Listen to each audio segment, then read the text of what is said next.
cybersecurity expert Charles Tendell. Systemic failures that brought their whole systems down. Charles Tendell, he's a certified ethical hacker. Your emails, it turns out, are not nearly as private as you think. Show really how vulnerable we are. Charles Tendell, who deals with hackers all the time, says, if you have to ask yourself, is this right? It probably isn't. Welcome.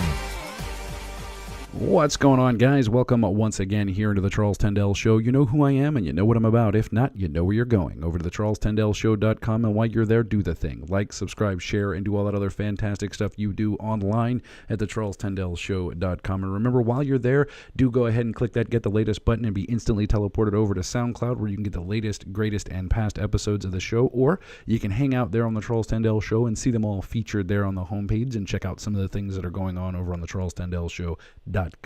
Or you can click that subscribe button right there next to it, right there to the left, and have this show delivered to any of your devices that you so choose, Android or iOS, and anywhere else you might be. Remember, while you're over there on the Charles Tendell Show, you can also check out some of the social media, and you can stay connected in and on the conversation out there. Speaking of social media, for those of you who join this show every single day on the drive at 5, and I don't know how I got to there, but it was supposed to be, Facebook Live. So hi to you Facebook Live people. But for those of you who do join this show out there on your drive at 5 every day on New Bern's News Talk, thank you for being here, and thank you for staying involved and being in on the conversation. And if you missed yesterday's show with Greg Singleton, we had a really good conversation about the recidivism rates here in the United States, and more specifically here in Craven County and Pamlico County. So if you want to check that one out, it's all over on the CharlesTendellShow.com. And if you follow it over on Facebook, you can actually watch this time. It's right for you guys. You can actually watch this on the live stream. You can see the video of what's going on out there. And if you comment, if you like, if you thumbs up, if you do all that other high-speed stuff down there in the comment section below, I will try and get to you at the end of this show. But today's show, I will have the phone lines open at one point. But I am going to warn you, I do have another series of meetings that have to take place right after the show, so I might not get to a whole bunch of questions. So if you want them answered, pop them up into the comment section in the live stream or on the comment section, and we'll continue on that conversation. So today, based on that intro, for those of you who might be new here, especially you live stream folks, today this is indeed a tech show. If you missed yesterday and you heard the WTF America intro for yesterday's show, then you know that that's how I designate between a tech show and a political show. Now, while I am a tech guy, I enjoy tech journalism, I enjoy being in this seat doing all the things that are technology out there. There are a lot of people out there that do the same thing that I do, and occasionally I like to drift off into politics and local events and things of that nature. So if you heard the intro from yesterday and you were wondering why is it different today than it was then, that's why. When you hear the intro you heard today, the music about the cybersecurity and everything else, that's how you know it's going to be a tech show. And if you hear the other one that starts in there with Jimi Hendrix, then you know that that one is going to be a not-so-tech show, a political show. So again, if you guys are interested in hearing about more of those things, do check out yesterday's show with Greg Singleton about recidivism. And I did touch on giving you some solutions on how we can solve this crazy shooting issue that's going on, because it's not a gun control issue, it's not a legislative issue, it is a people issue. And if you listen, if you work with me here, we can actually start fixing this ourselves as individuals, as people out here in the world. And I still do honestly believe that if you want to do that, if that's something that you want to do, I'll give you some missions every single day. Like today, all I'm doing is smiling at random people. I know it's going to be creepy, you just look at them and go, hee, but no, give them a real smile.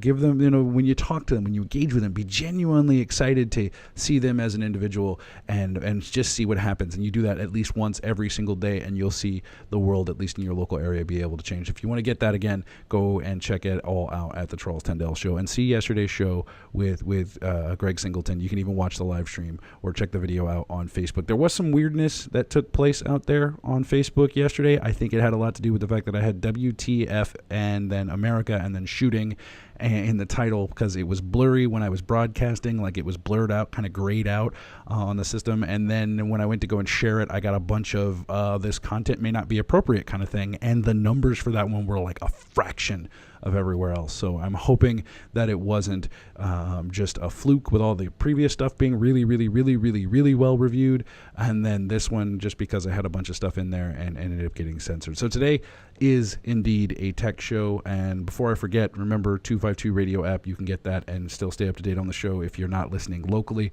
and you're not on your Drive at 5 on 107.5 FM. So today is a tech show, but it is a conversation about the future of cybersecurity. And one of the aspects of cybersecurity right now, or one of the hot topic items, is artificial intelligence and where we're going to go there. So I had a really, really good conversation in Edgard. I apologize, I'm going to butcher your name, but with Edgard Capdevielle, I think I'm saying that right. He is the CEO of Nozomi Networks, and it was a really, really, really good conversation because, I mean, it was just a perspective on the future of things that I honestly hadn't thought of yet. You know, we all talk about flying cars, we all talk about things of that nature, but we don't too often talk about who's doing what next. Oh, son of a biscuit. Is that broken? Anyway, I'll figure it out here in a minute. It's not broken. Sorry. I thought something was broken on the system and that was just going to be bad. But check out this interview here with Edgard Capdevielle of Nozomi Networks, and I'll be right back with more information on how you can get a hold of him here on the Charles Tendell Show. Check it out. So, Edgard, welcome back to the Charles Tendell Show, sir. Thank you for your time today. Pleasure to be here. Right on. So give my audience a little refresher about who you are and what you do. Yeah, absolutely. I'm Edgard Capdevielle. I'm the CEO of Nozomi Networks. Nozomi provides operational visibility and cybersecurity protection for industrial control networks. Industrial control networks are those IT networks, or actually OT networks, that support and protect our critical infrastructure from oil and gas, electric utilities, manufacturing, pharmaceuticals. Anybody who relies on an industrial control network for their primary, means of production or revenue is a potential customer of our products.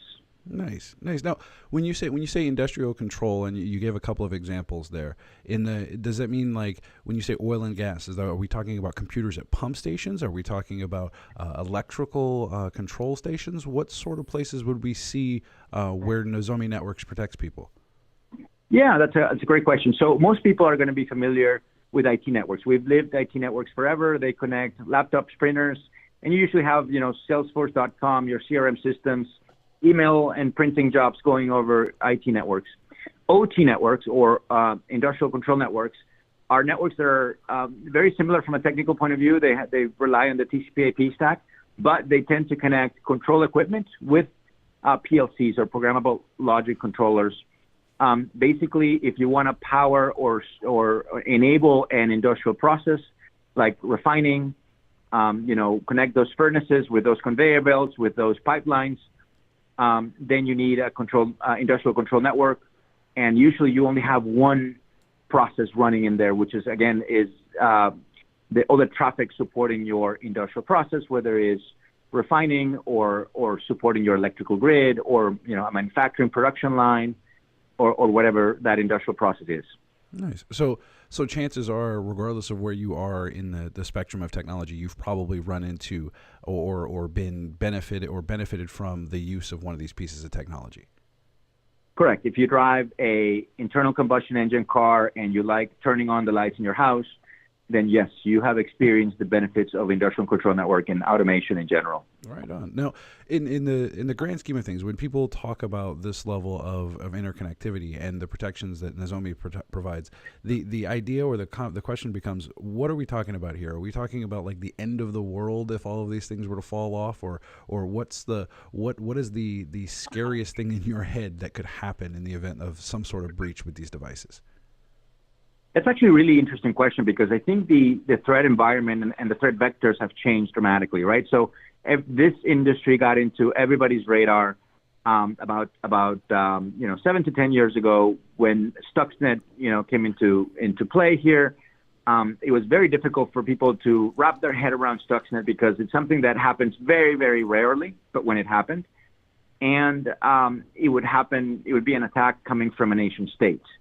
And you're really not going to have a active concern about a nation-state attack that can only happen like once a year. But I think what has happened starting in 2013 and 2015 is that the frequency of these attacks blew up exponentially. So we went from once a year to once a day, depending on what metrics you believe. And the use cases or the threat actors changed dramatically. We still have a lot of nation states, and we keep poking the bears with, North Korea, China, Syria, with all the folks that behave as a nation and not necessarily have friendly intentions. But now the use cases have also diversified. We have your traditional ransomware, compromised insider, malicious insider. Human error has always been part of the equation. And what we do for these networks is, of course, we provide anomaly detection. We provide a lot of cybersecurity benefits, but we also bring a ton of operational visibility.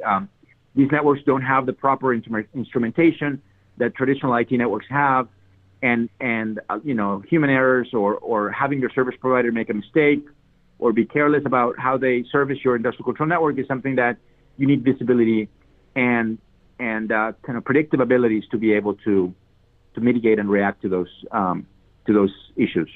Okay. Now, you had mentioned something a little bit ago about these nation-state actors, about these organizations that are funded by a government organization. Is that a serious threat? I mean, I know we've got a current climate and current narrative right now where Russia hacked everything having to do with our political system. But is that really like a serious threat that we should be worried about? I think it is. Nation-state is not something that's going to go away. It happened twice in 2015, 16. When the Ukraine was affected by a nation state, there's a lot of suspicion about Russia being behind it, and their power grid was affected twice. More critical for us here in the U.S.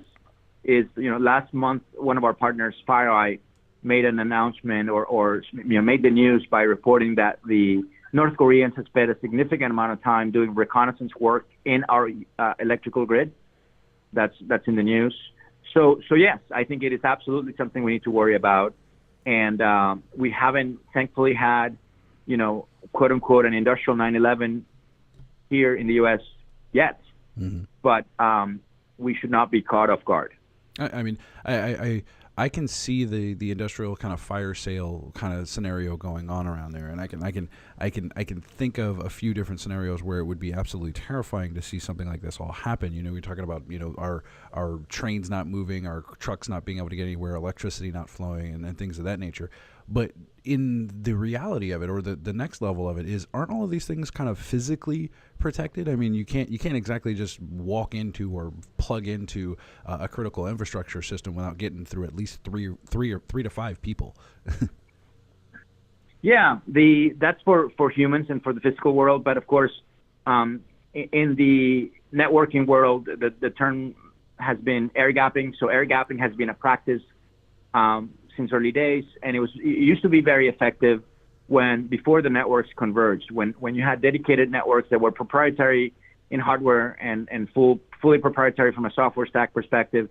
Air gapping was kind of by design something that could work. Nowadays, when the bottom part of the stack has converged, and we're talking about TCP/IP networks, air gapping really doesn't work. From USBs jumping the air gap to connections going over, wireless, satellite, mobile, to service providers coming in with their laptops, air gapping just simply does not work. Yeah. So while physically you cannot work into a plant, we've proven over and over that the bad guys can get access to the ICS or OT network. Mm-hmm. Mm-hmm. See, this was a conversation that I was having not too long ago with a friend of mine. He's an oil rigger. I think they call him roughnecks or whatever he referred to himself as. I can't really remember at this point. But they work with some really hardcore physical stuff. He showed me like a buckle for one of their rigs that was taller than I was and like 10 of me round, and it was just amazing the amount of hardware that these guys use. And I asked him about what they were doing for their integrated control circuits. What were they doing for all of those things? He was like, man, this system communicates via satellite to people on the other side of the world for this kind of monitoring and maintenance. And there's a guy on the other side of the country that if he wanted to, he could actually shut it off or turn it on or speed it up or slow it down. So they're all kind of hyper connected. But the scariest notion of it is these guys don't really think about the security. They don't think about the vulnerability, or at least the how appetizing of a target they actually are. I agree 100%. I think there's tons of benefits to connectivity and hyperconnectivity, and not only operators don't normally think about security. Some of them really do, right? There are people whose job is to think about security. And a lot of people have blended security into their jobs. But more than the operators is the actual equipment providers. A lot of the equipment is built without security by design, and therefore, ultimately, what you have is vulnerable infrastructure. Mm-hmm. No, you had mentioned earlier that there was that FireEye put out there about the FireEye report and North Korea doing reconnaissance into our electrical grid. Now, are those all connected into together? I mean, if I'm on a grid that's in California, do I still have the kind of access to one in Florida? I mean, do they talk like that together? Yeah, our networks, our electrical grid is connected. I wouldn't call it fully connected, but it has to be regionally connected. We have major differences when it comes to production and major price differences as well. You may be producing wind, and wind only gets produced when there's wind. You may be producing electricity from solar, and of course, solar only gets produced during the day. Mm-hmm. You may have other folks that store energy, and then you have plants that do old-fashioned coal, and you may have dirty energy productions, and I think the regulators want to make sure that you have reliable, sustainable energy throughout the time, all periods of time at the lowest possible cost. So therefore, all energy production is connected and be regulated to turn on and off based on what is determined to be most efficient, and of course that is all done via industrial control networks. So yes.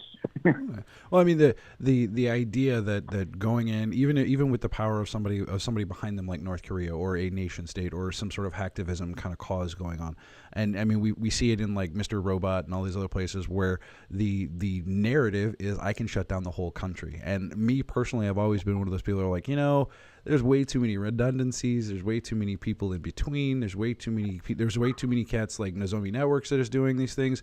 The likelihood of someone actually being successful in that on that grand of a scale is pretty slim. At least it's always been my opinion. And now hearing more and more that we've got that focus has gone from theory to real world people trying to execute, that seems a little scarier.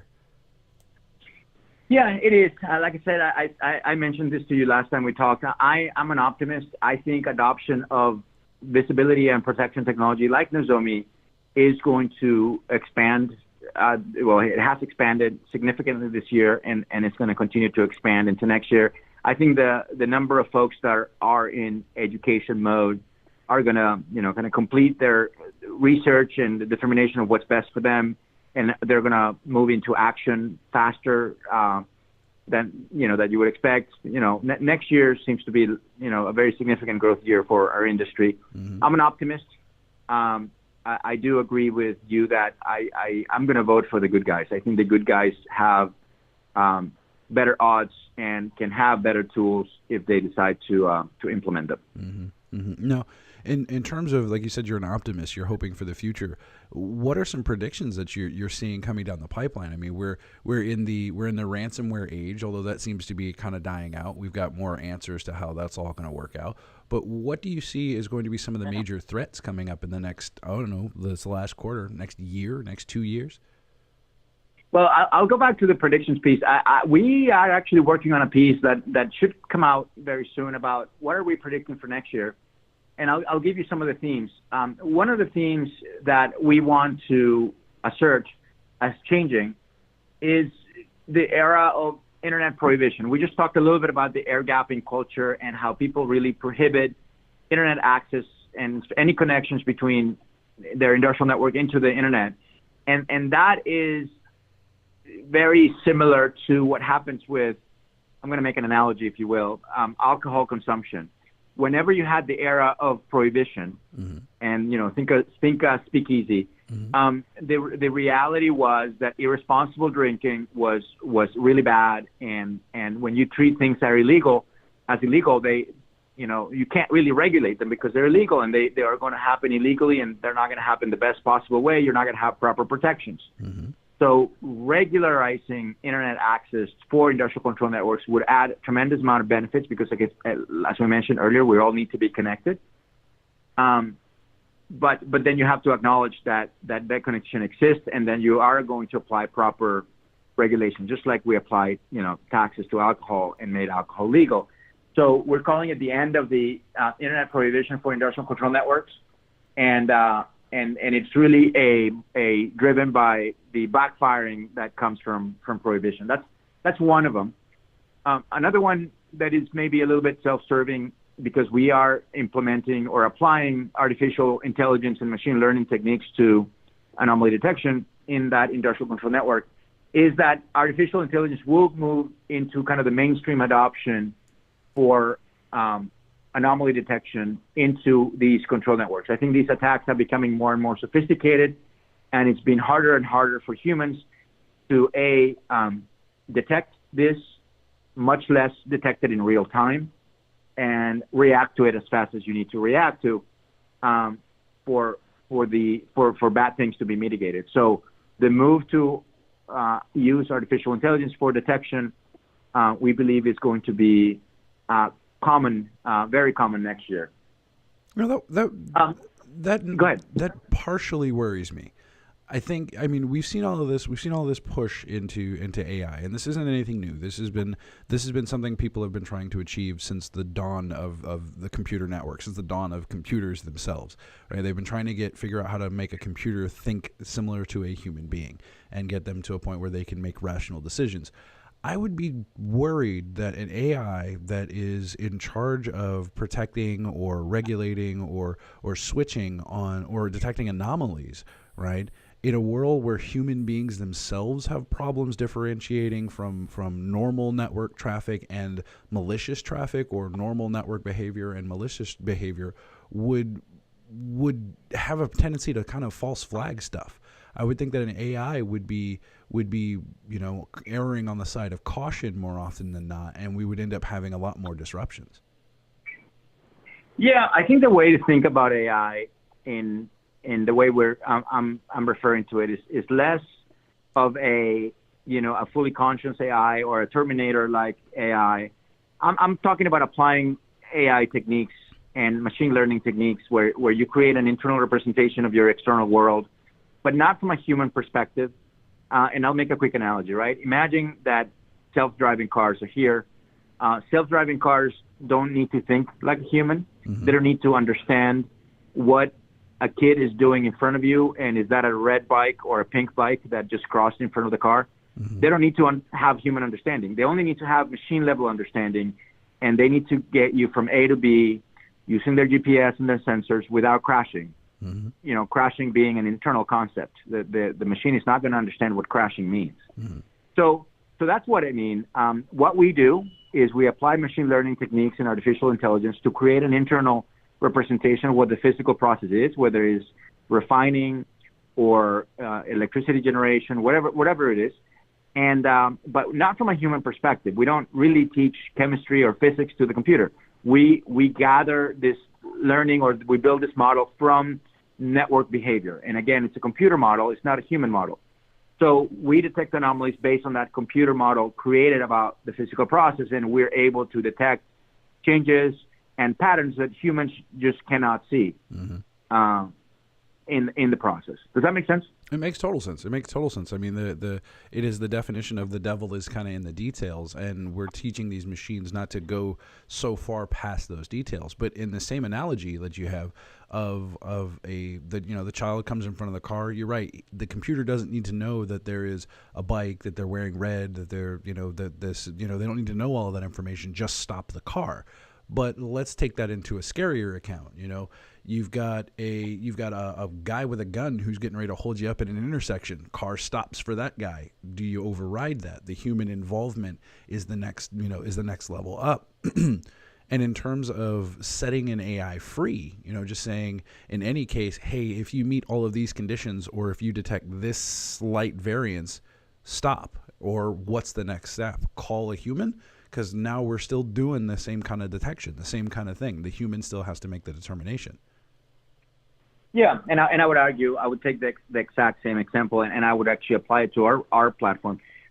In the case of self-driving cars today, it's driving assisting. So when you turn on your self-driving features, you're still in control, and you can at any point override controls right away, and that's exactly what we do. We're primarily a passive solution that provides operational visibility and anomaly detection, and operators are always on control. We don't take any control away. We have no ability of influencing or acting on the industrial control network.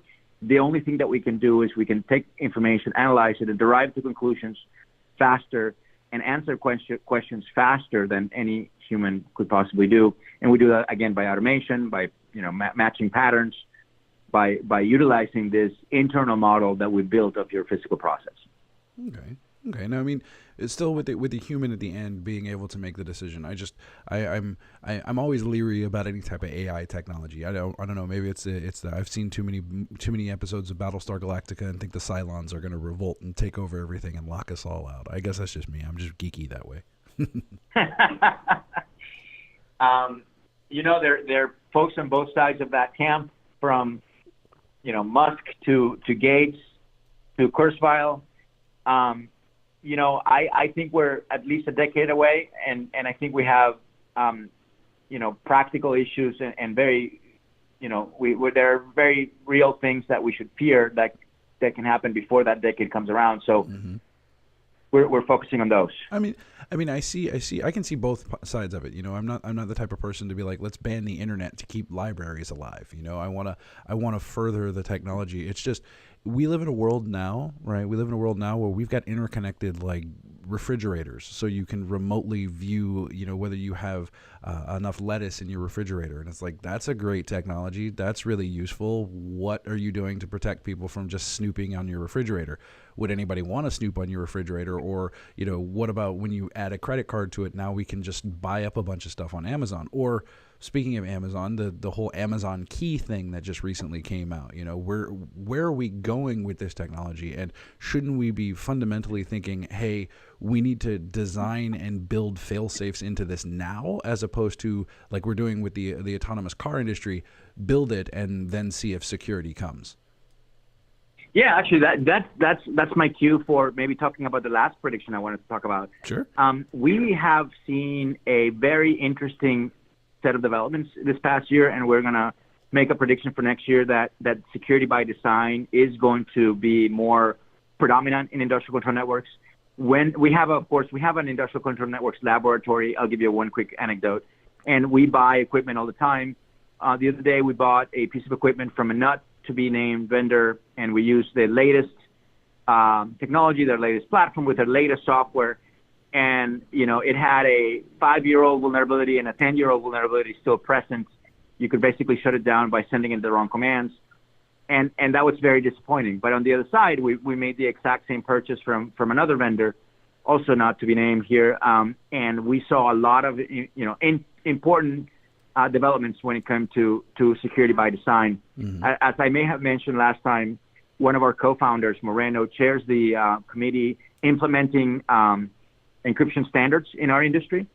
So we're trying to make kind of the world of industrial controls more secure with or without our products, and advancing that to security by design is very important. I think last time I mentioned, this idea that you and I could, quit our jobs today and go build a car, and you and I literally would get arrested if we sell a car without seat belts and airbags. Mm-hmm. But if you and I quit our jobs and go start running an electrical plant, we don't really need, we don't have a lot of guidance when it comes to cybersecurity. We have some regulation like NERC-CIP, but it's not really, the equivalent of an airbag or a seat belt, if that makes sense.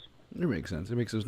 Now I want to go back to that 5 to 10 year old vulnerability that you found in that not to be named vendor's product. The security by design, being there's the latest thing, it's the biggest piece that they've got, it's the strongest idea out there. Not to be naming them, I understand, but did they not know that these vulnerabilities existed and chose not to patch them? Did it hurt some sort of functionality, or once you told them about it, did they have some sort of solution for it? It's at the end of the day, it's a market-driven economy. I wouldn't necessarily. Yes, they should be building a lot more equipment that is a lot more secure. But at the end of the day, do we really put the pressure on, I'm going to use Microsoft. Do we really put the pressure on Microsoft, and do we stop our Microsoft purchases when they ship, less than perfectly secure software? And the idea is that we don't, right? And we don't do that same thing for Apple or the iPhones, or do we really stop our 100% of our buying at Target after they get breached? And the answer is not really, right? So I think that all these vendors, whether they're industrial controllers or not, make a business decision as to how much security to ship, and then buyers need to make a secondary decision as to how much security to implement based on that. And I think that what I'm saying is that lever is going to move more towards the security by design end of the spectrum, because we are asking and requiring of these industrial control vendors to change their internal decision making and give security a higher priority, because it's a feature that we care a lot more about, and we're going to be making a lot more of our decisions based on those criteria. Did that make sense? It does. It makes more and more sense. I mean, and this is from an enterprise level, right? From a general, business standpoint, more and more organizations are stepping up to say we require this level of security from you, or you're going to be held liable, or you're going to be held responsible for anything that goes this way. Or I'm going to buy stuff from your competitors and not from you. Right. I'm going to buy stuff from your competitors and not from you. Now, you did mention how, Microsoft puts out, holy code, and it's not that they put it out as holy. It's just it's such a big monster that there's no way for them to figure out all the holes in it at the same time. They're going to have to put it out there and see what security comes to get it. But the idea of trying to embed a new security mechanism into a device, right? Like, it's assumed that we're not going to be able, we should be able to build security to prevent from everything that we know up to this point. But tomorrow there's a new vulnerability. The day after there's a new vulnerability. There's always something that's new coming out on the horizon. How is an organization or a company or anyone, for that matter, supposed to kind of keep up with that without wanting to stab themselves in the eye because every day they hear about something else getting hacked? And inevitably, whose responsibility is it? We've got the vendors that we want to say, you must do this now, and then we've got the people who need to enforce that. Yeah, where I sit on that topic is I would, maybe I don't have the perfect data right now, but, anecdotally what I feel is that a lot of the things that happen are not happening because of zero-day vulnerabilities or zero-day items. They are really things that have been open for a while. And I think what we need to work on is closing all the lead times that it takes for a vulnerability to be synthesized by researchers, the lead time it takes from a synthesized vulnerability to be patched in code, and the lead time it takes from that code to be made available to the public, and last, the lead time between the code being available and being patched on site. Those are all measured in weeks or months, and they need to be measured in hours. Now, one of the aspects of it in that delay is the researchers synthesizing the potential vulnerability. They figured it out. They found the hole for it, and I love the terminology there. That was fantastic, by the way. The going from that to the vendors, a lot of times the longest gap there is from that point to release, is from then to when the vendors do something about it, because there's a lot of conversation about how we're supposed to do this, what are we liable for, where do we go now, how many people do we get involved, how much money do we spend on this, there's a lot of conversation there. How can we best reduce that lead time? How can we go from, hey, look, this group of researchers or this group of hackers found this, they figured out that this is a possibility, they notified the appropriate people, and now the whole world is patching? Correct. So we are in the wrong end of that dynamic. We, of course, as a cybersecurity player, we have the duty of reporting vulnerabilities, and we do so as soon as we find them. We actually have dedicated resources to finding new vulnerabilities, which we don't have to as business, but we believe it's our duty to do. And we report them right away, and we experience months of lead times from the vendors to respond.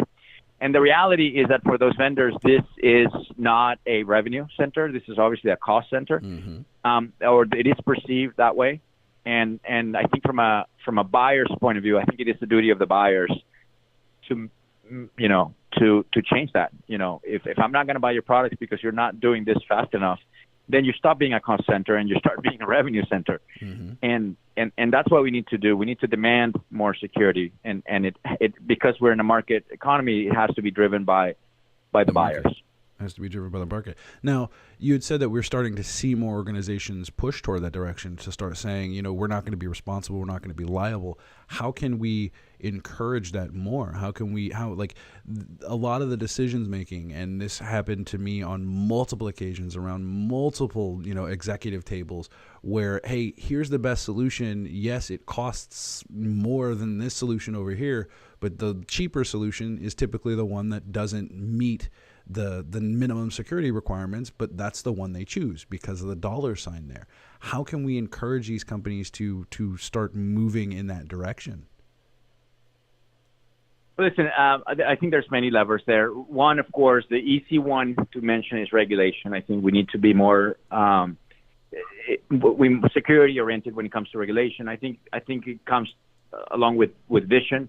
Clean energy, for example, at the very beginning, it was very expensive, and only over time and with vision and with investment, it has gotten cheaper again over time with technology advancements, whether we're talking about solar or wind or whatever we're talking about. And I think it has to be the same case for security, but it has to start with the choice of the buyers. I think we all want to be more secure. Not only do we sleep better at night, but we also make energy reliance and dependability of our energy supply better. So it's got to be a mixture of regulation, investment, vision, and preference from the buyers. Nice. Now, in terms of the regulation there, what would an ideal cybersecurity regulation look like for you?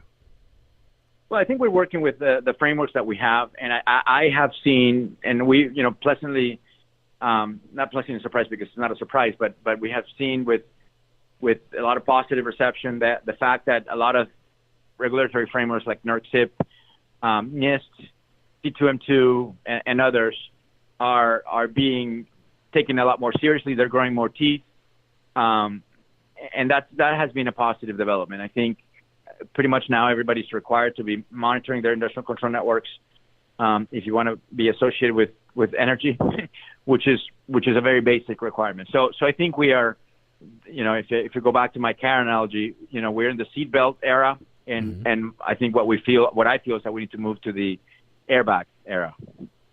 We just got it's all about progress and then kind of growing pains there. So, Edgar, what did you have any other predictions for the next few years? I mean, what's going on? We were talking about AI. We were talking about the advancements of integrated security. What's the next one?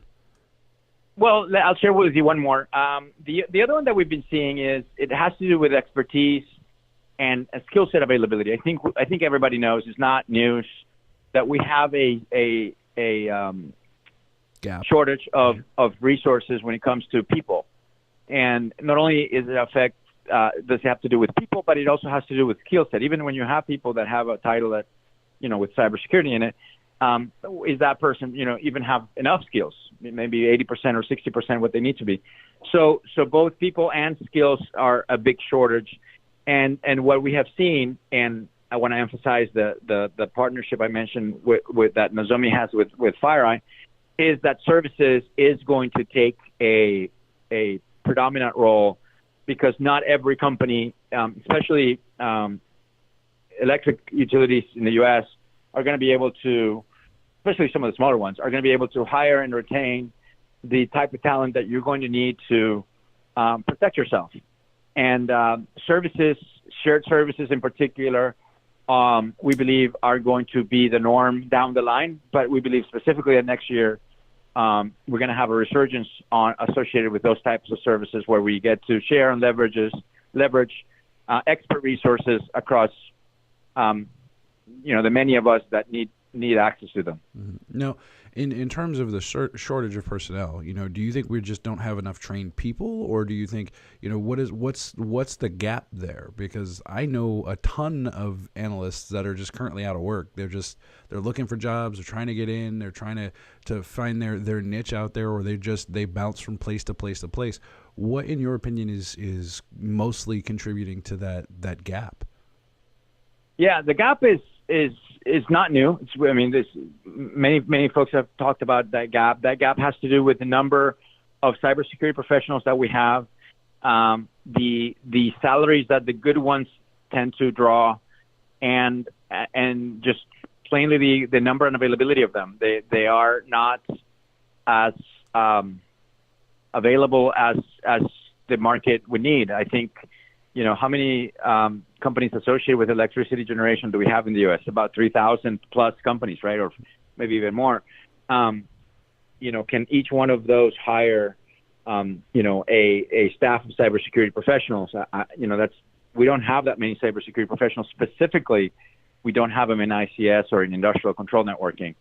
So yeah, it's a very deep gap, and it may be sustainable today, but as the market grows and expands, as every car manufacturer starts putting airbags and seatbelts in their cars, we don't have enough operators to cover the entire market. Makes sense. It makes sense. I mean, the need grows faster than we can churn people out. I mean, I see people that have skill sets, they have diversity in their background that they can apply in a lot of the cybersecurity industry, but they're turned off by it. They either don't come into the industry because they feel like they don't fit the mold, or they feel like there's a bunch of red tape, or they feel like they're just not the right person for that scenario. And I always try and encourage those people, hey, get up and try and fail before you just say you're not going to attempt something. And there's a conversation that's going on right now. There's a lot of them around the mentoring conversation, where if every one of us turned around and mentored like one person, we found some time in our already infinitely busy schedules and mentored one person collectively, we could double the availability of people almost overnight. Yeah, and there's a lot of great work being done by some of the training organizations. I think of particular mention, I want to mention SANS.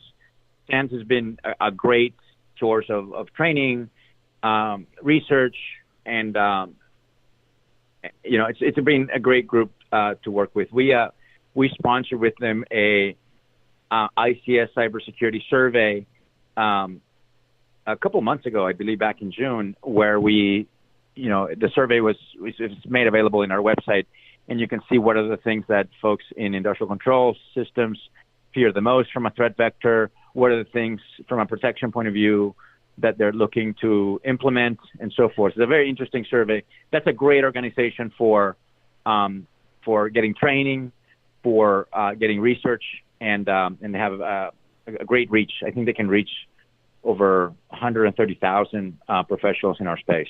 Wow. I mean, I'm pretty familiar with SANS and the things that they do. I know a lot of colleagues of mine have gone through there, but then you still, it's one of those few organizations where the quality of the training, has never actually been questioned. Like if you go to SANS, you're going to get some good hands-on, you're going to get some good knowledge and wisdom, and you're going to get exposed to a lot of good people.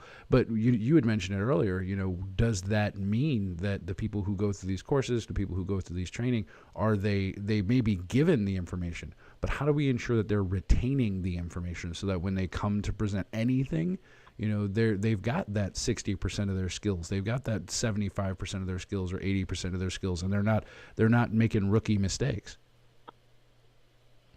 Yeah, so no, I do agree. I think they are very good. I think just they are. I think it's really good, fairly, I would call it mid-sized organization, and they only have so much bandwidth in terms of the number of folks that they can churn. They do some of their training and testing, I think, during the big events like RSA and others. I think they're doing a great job. It's just not enough, right? We how many manufacturing companies, how many electric companies, how many oil and gas companies, pharmaceuticals do we have in the globe? And how many professionals do we need to monitor and protect all those industrial control networks versus what we have today, right? It's a big gap to fill. Yeah. Eventually, we're gonna catch up all the way up there. So, Edgar, we are about out of time here on the Charles Tendell Show, and I love engaging with you, but I want to give you an opportunity to promote what matters to you and let everybody know how they can get a hold of you and find out more about Nozomi. So, go for it. Yeah, listen, we are at www.NozomiNetworks.com, Nozomi, Nozomi Networks.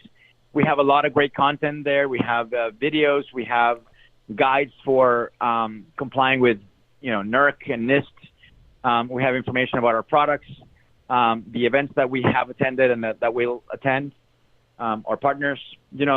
Take a look. Right on. Well, Edgar, it has been a pleasure talking to you, sir, and I look forward to having you back here soon. The pleasure is mine. Thank you. Bye-bye.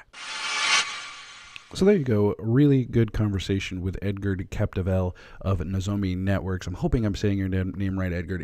If not, I truly, truly, truly apologize. I'm horrible with names. I'm horrible with doing things like that. But it was a really good conversation. If you want to get more about him, you can check out Nozomi Networks. That's Nozomi Networks. You can find them on their website at nozomi.com, I believe is the right website. It's not listed in front of me, and that sucks. But you can find him at Nozomi Networks or on his personal Twitter handle at Capdevielle. And that's at Capdevielle,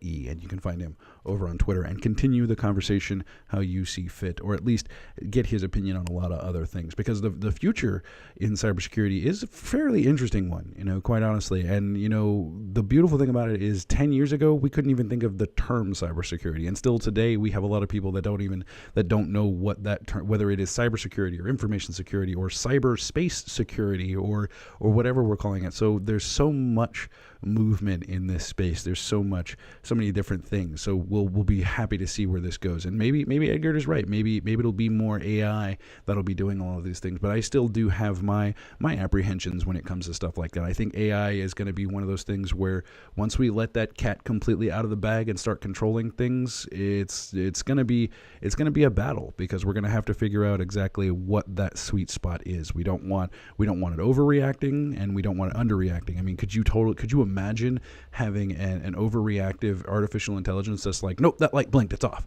We all have those personalities. We all know those people, the junior analysts, the new people, the rookies in the industry who see anything and kind of freak out with whatever it is that's going on out there. And that worries me. That worries me a great deal. And I hope that's not the case. And then we have the other one, like what's the robot from Hitchhiker's Guide from the Galaxy, the always sad one, right? Who's just like, oh, it doesn't matter anyway. I'm not going to do anything. It's not going to work. We don't want that either. So it's going to be some refinement, and it's going to take a lot of human ingenuity to get to the point where things are going to be really, really, really, really, really good there. So go check him out. Go check out Edgard and see what Nozomi is going on. And I'd love to hear your opinions on what we've got going for the future of cybersecurity and everything that's in here. So, and that'll be the turning point. So it'll be a good conversation. So leave them in the comments below. Music means I am out of time here on the Charles Tendell Show, but most of you guys know that. So don't forget, go to the CharlesTendellShow.com, and I will see you tomorrow.